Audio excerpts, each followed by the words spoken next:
नमस्कार दोस्तों कल प्रधानमंत्री मोदी जी ने हैदराबाद के स्पीच में कुछ ऐसा कह दिया जिसकी वजह से पूरे देश में खलबली मच गई। मतलब इस तरह की चीजें जनरली इमरजेंसी के समय कही जाती हैं। जैसे आप देख सकते हो खबर, वर्क फ्रॉम होम को लेकर उन्होंने पुश किया। उन्होंने कहा कि जो फॉरेन ट्रैवल है और जो गोल्ड परचेज है उसको अवॉइड करो। मतलब इस तरह की चीजें बहुत रेयर देखने को मिलती है। तो कहीं ना कहीं ये गंभीरता को भी दिखाता है कि अगर प्रधानमंत्री ऐसी बातें कर रहे हैं तो क्या एक बड़ा मेजर लेने जा रही है सरकार, मतलब क्या एक वार्निंग साइन है। वो सब कुछ मैं आपको डिटेल से बताऊंगा इस वीडियो में कि एग्जैक्टली उनके द्वारा क्या कहा गया है और किस प्रकार का स्टेप सरकार ले सकती है। चलिए शुरुआत करते हैं, लेकिन उससे पहले आप सबको बता दूं, आप में से जो भी लोग यूपीएससी की प्रिपरेशन कर रहे हैं, आप स्टडी आईक्यू के साथ जुड़ सकते हैं। हमारा जो नया बैच है उसके अंदर प्रीलिम से लेकर इंटरव्यू तक की पूरी पढ़ाई कराई जाएगी। 15 मई तक आपको इसमें एक्स्ट्रा डिस्काउंट भी मिल रहा है। आपको यूज करना है ये कोड अंकित लाइव, लिंक कमेंट सेक्शन में दिया हुआ है और ये फोन नंबर है। कोई डाउट है, प्रॉब्लम है बैच से रिलेटेड, इस पर कॉल करिए, मेरी टीम आपको गाइड कर देगी। चलिए शुरुआत करते हैं। सबसे पहले ये देखते हैं कि हुआ क्या है। प्रधानमंत्री मोदी जी हैदराबाद में एक स्पीच दे रहे थे और यहां पर बेसिकली जो वेस्ट एशिया का क्राइसिस है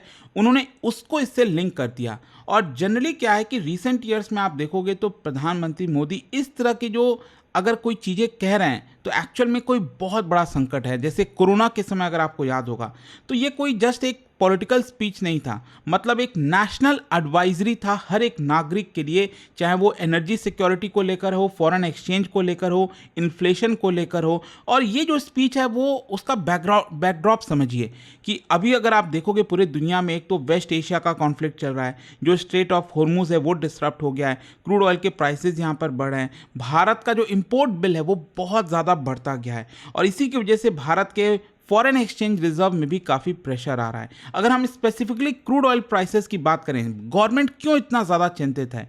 क्या है कि क्रूड ऑयल के प्राइसेस एक्चुअली वॉर के पहले आप देखोगे तो $70 के भी नीचे था, $70 पर बैरल। ना जस्ट इमेजिन अगर ये ऑलमोस्ट डबल हो जाए, $120, $125, तो ऑब्वियस सी बात है इसकी वजह से काफ़ी प्रेशर आएगा इंडियन इकोनॉमी के ऊपर।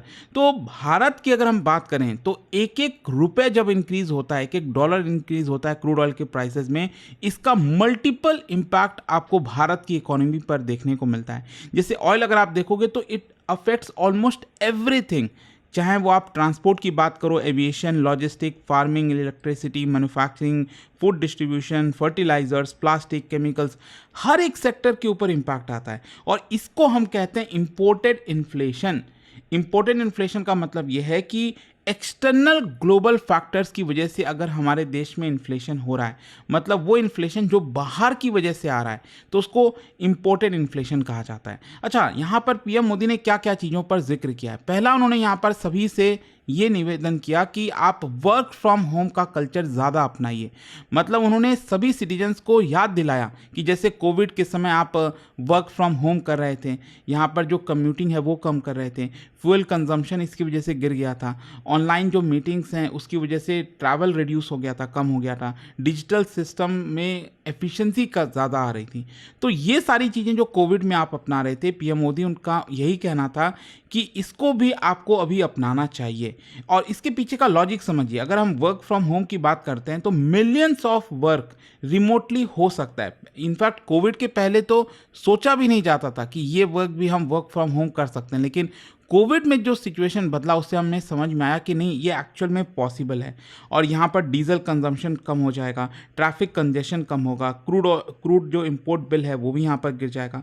तो छोटा सा रिडक्शन भी अगर होता है फ्यूल कंजम्पशन में तो इसकी वजह से बिलियंस जो है फॉरेन एक्सचेंज में यहाँ पर बसते हैं। एंड स्पेसिफिकली अगर आप देखोगे तो यहाँ पर भारत क्योंकि क्रूड ऑयल के जो भी यहाँ पर ख़रीदारी करता है उसको डॉलर में पे करता है, तो इससे भारत की काफ़ी बचत हो सकती है। इसके अलावा पीएम मोदी ने यहाँ पर यह भी कहा कि लोग जिस तरह से गोल्ड खरीद रहे हैं वो नहीं खरीदना चाहिए। मतलब यहाँ पर उन्होंने ऐसा नहीं कि कोई अभी ऑर्डर दे दिया गया है कि इतना ही गोल्ड खरीद सकते हो, ऐसा कुछ भी नहीं है। उन्होंने बेसिकली अपील की है, क्योंकि भारत अगर आप देखोगे वर्ल्ड का लार्जेस्ट गोल्ड इंपोर्टर है।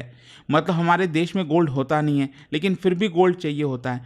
अब अगर हमें गोल्ड खरीदना है बाहर के देशों से तो इसकी वजह से हमें डॉलर पे करना होगा, फॉरेन एक्सचेंज करेंसी देना होगा, जो डॉलर आउटफ्लो है वो बढ़ जाएगा, मतलब हमारे देश से डॉलर चला जाएगा, करंट अकाउंट डेफिसिट बढ़ेगा इसकी वजह से। मतलब क्राइसिस के समय गवर्नमेंट यहाँ पर कोशिश करती है कि जो नॉन एसेंशियल इंपोर्ट है, अब जैसे क्रूड ऑयल है, अब क्रूड ऑयल एक लेवल तक ही आप कम कर सकते हो, लेकिन अगर आप गोल्ड नहीं मंगाओगे तो इससे कोई हमारा नुकसान थोड़ी हो रहा है, क्योंकि गोल्ड को जनरली नॉन प्रोडक्टिव एसेट बोला जाता है, और क्योंकि ये इमोशन से जुड़ा है, वेडिंग्स के समय ह्यूज क्वांटिटी में लोग खरीदते हैं, मिडिल क्लास जो है वो यहाँ पर डिमांड करता है, कई बार फेस्टिव सीजन्स के दौरान इसकी डिमांड बढ़ जाती है। तो पीएम मोदी का बेसिकली एक इमोशनली और पैट्रियाटिकली अप्रोच था, यहाँ पर देश के नागरिकों को कह रहे थे कि प्लीज़ अगर आप ये अवॉइड कर सकते हो तो यहाँ पर मत खरीदो गोल्ड, इससे कुछ भी यहाँ पर हासिल नहीं होने वाला। अच्छा, इसके अलावा यहाँ पर उन्होंने फॉरेन एक्सचेंज रिजर्व, बेसिकली ये सारी चीज़ें अगर आप देखोगे ना तो अल्टीमेटली फॉरेन एक्सचेंज रिजर्व पर आकर ही अटकती हैं, क्योंकि भारत को डॉलर चाहिए, चाहे हमें ऑयल खरीदना हो, इलेक्ट्रॉनिक्स खरीदना हो, डिफेंस इंपोर्ट, कुछ भी, गोल्ड से लेकर कुछ भी खरीदना हो। तो क्रूड के प्राइसेस अगर ज़्यादा होंगे तो भारत जो है वो ज़्यादा डॉलर में स्पेंड करेगा, फॉरेक्स रिजर्व इसकी वजह से हमारा कम हो जाएगा, रूपी कमज़ोर होगा, और अगर रूपी कमज़ोर हुआ तो इसकी वजह से हमारा इंपोर्ट फिर महंगा होगा, इन्फ्लेशन होगा और आरबीआई के ऊपर प्रेशर आएगा। मतलब इसका आप डायरेक्ट इम्पैक्ट देख सकते हो, ये जो भी पीएम मोदी कर रहे हैं। इनफैक्ट अगर आप देखोगे तो यहाँ पर उन्होंने ये तक भी कह दिया कि जो एडिबल ऑयल है और जो फर्टिलाइज़र है उसको लेकर भी हमें थोड़ा सा सावधानी बरतनी चाहिए। उसमें बेसिकली क्या है ना कि पीएम मोदी ने यहाँ पर डिस्कस किया कि जो एडिबल ऑयल इंपोर्ट है, चाहे वो केमिकल फर्टिलाइज़र, नेचुरल फार्मिंग जो भी है, यहाँ पर ये दिखाता है कि जो गवर्नमेंट है वो ब्रॉडली इंपोर्ट डिपेंडेंसी से हटना चाह रही है। मतलब भारत का जो इंपोर्ट है ना, चाहे पाम ऑयल हो, सनफ्लावर ऑयल हो, फर्टिलाइज़र हो, पोटैश, फॉस्फेट हो गया, सो ये काफ़ी कॉस्टली होते हैं, हमें इसके लिए डॉलर में पे करना होता है। सो पीएम मोदी ने इसको इकोनॉमिक रिजिलियंस से लिंक कर दिया, रिड्यूस्ड इंपोर्ट से लिंक कर दिया, सस्टेनेबिलिटी से लिंक कर दिया, और एक नैरेटिव सेट करने की कोशिश की कि अगर हम इसका सही तरीके से इस्तेमाल करें तो यहाँ पर भी पैसा बच सकता है। फिर इसके अलावा यहाँ पर एक बहुत, मतलब इनफैक्ट अगर आप देखोगे तो जनरली ये कभी कहा नहीं जाता है कि आप फॉरेन ही मत जाओ, फॉरेन ट्रैवल को अवॉइड करो। यहाँ पर उन्होंने सभी नागरिकों को कहा कि जो फॉरेन वेकेशंस हैं, शादियां हो गई, अननेसेसरी जो फॉरेन ट्रैवल करते हैं साल में एक बार, इस सब चाहे जो भी चीज़ें हैं उसको अभी के लिए पोस्टपोन कर दो। पीएम मोदी ये नहीं कह रहे हैं कि कभी जाओ ही मत, लेकिन एटलीस्ट अभी के लिए उसको पोस्टपोन कर दो, क्योंकि इंटरनेशनल ट्रैवल की वजह से फॉरेन एक्सचेंज भी कम होता है। क्योंकि लोग अक्सर आप देखोगे, चाहे वो यूरोप, अमेरिका जब भी जाएंगे तो यहाँ से डॉलर में कन्वर्ट करके ले जाते हैं, तो हमारा डॉलर तो जा ही रहा है ना। और जो फॉरेन ट्रैवल है वो तो बहुत ज़्यादा इम्पैक्ट करता ही है, चाहे आप वो एयरलाइन फ्यूल की बात करिए, होटल्स की बात करिए जो आप फॉरेन एक्सचेंज में पे करते हो, जो शॉपिंग किया जाता है तो उसमें भी डॉलर खर्च होता है, टूरिज्म इंपोर्ट राइज होता है, तो बहुत सारे इसमें यहाँ पर इश्यूज हैं। तो अगेन उसकी तरफ भी उन्होंने इशारा किया। अच्छा, यहाँ पर फ्यूल प्राइसेस को लेकर हिडन मैसेज क्या था? बेसिकली हिडन मैसेज ये था कि हमारे देश में जो ऑयल मार्केटिंग कंपनीज हैं, ओएमसी जिनको बोला जाता है, चाहे Indian oil corporation, Bharat petroleum, तो इनको बहुत ज़्यादा लॉसेज हो रहा है। लॉसेज इसीलिए हो रहा है, क्रूड ऑयल के प्राइसेस तो काफ़ी बढ़ गए हैं इंटरनेशनली, लेकिन जो डोमेस्टिक रिटेल प्राइसेस है वो उतना बढ़ नहीं पाया है, और इसी को कहा जाता है अंडर रिकवरीज। मतलब रियल कॉस्ट ऑफ पेट्रोल अगर $110 पर लीटर है, लेकिन भारत सरकार मजबूर कर रही है कि आप $100 के नीचे नहीं $100 के ऊपर नहीं बेच सकते, 100 रुपीज़ के। तो यहाँ पर यही हुआ कि जो बीच का 10 रुपये है दैट इज़ अंडर रिकवरी। तो एक प्रकार से यहाँ पर जो भारत का इतना ज़्यादा फ्यूल कंजम्पशन है, नॉट जस्ट इमेजिन, हर एक लीटर पर 10 रुपये अंडर रिकवरी, मतलब देश में हर दिन कितने लाखों लीटर जो है यहाँ पर इस्तेमाल होते हैं। तो ऑयल कंपनीज यहाँ पर tens of thousands of crore हर साल यहाँ पर लूज करें, हर महीने लूज करें। इनफैक्ट आप देख सकते हो यहाँ पर जो खबर आई है, oil firms bleeding ₹1600 crore daily to shield buyers from price hike. और इवेंचुअली इसमें क्या होता है कि सरकार को कंपनसेट करना पड़ता है। सरकार कंपनसेट कहाँ से ला रही है? कोई घर से तो ला नहीं रही है, अल्टीमेटली ये पब्लिक का पैसा है, तो हमारे ऊपर ही इसका उल्टा कॉस्ट आता है। फिर इसके अलावा यहाँ पर गोल्ड इंपोर्ट के ऊपर जो उन्होंने बोला, तो हो सकता है कि बहुत जल्द ड्यूटी हाइक कर दिया जाए। अभी अगर आप देखोगे गोल्ड इंपोर्ट पर इफेक्टिव जो इंपोर्ट ड्यूटी है वो 6% है, 5% प्लस 1% एग्रीकल्चर सेस वगैरह हो गया। तो ये अगेन जो भारत ने यहाँ पर इंपोर्ट ड्यूटी लगाई है और लगाने वाले हैं और ज़्यादा, जो समझ में आ रहा है। तो उसका मेन मकसद यही है कि इंपोर्ट को कम किया जाए, क्योंकि अगर आप ज़्यादा ड्यूटी लगाओगे तो यहाँ पर लोग कम इंपोर्ट करना चाहेंगे, डॉलर्स को कंजर्व करेंगे, जो फॉरेक्स रिजर्व है उसको प्रोटेक्ट करेंगे। तो गवर्नमेंट यहाँ पर हो सकता है कि इस ड्यूटी में जो है इजाफा कर दे। अच्छा, इजाफा करेगी तो ऑब्वियस सी बात है गोल्ड के प्राइसेस बढ़ेंगे, ज्वेलरी एक्सपेंसिव होगी, लेकिन इसका एक नेगेटिव इम्पैक्ट ये होता है कि स्मगलिंग बढ़ जाती है, क्योंकि जो स्मगलर्स हैं उनको तो दिख रहा है ना कि ये और बढ़ गया। मान लो ये 12% हो गया, तो उनको लगेगा कि कौन पे करे 11-12% यहाँ पर स्मगलिंग कर लिया जाए, तो ये प्रॉब्लम है। अच्छा, इसका हिस्टोरिकल कंपैरिजन भी लोग कर रहे हैं, मतलब 1991 के क्राइसिस से। देखो वो बहुत डिफरेंट क्राइसिस था, आप इसको इससे कंपेयर कर ही नहीं सकते। मतलब उस समय तो फॉरेन रिजर्व हमारे पास हार्डली 1 हफ्ते 2 हफ्ते तक के लिए बचा था, कुछ था ही नहीं, और यहाँ पर अल्टीमेटली हमें अपना जो गोल्ड है वो भी गिरवी पर रखना पड़ा था।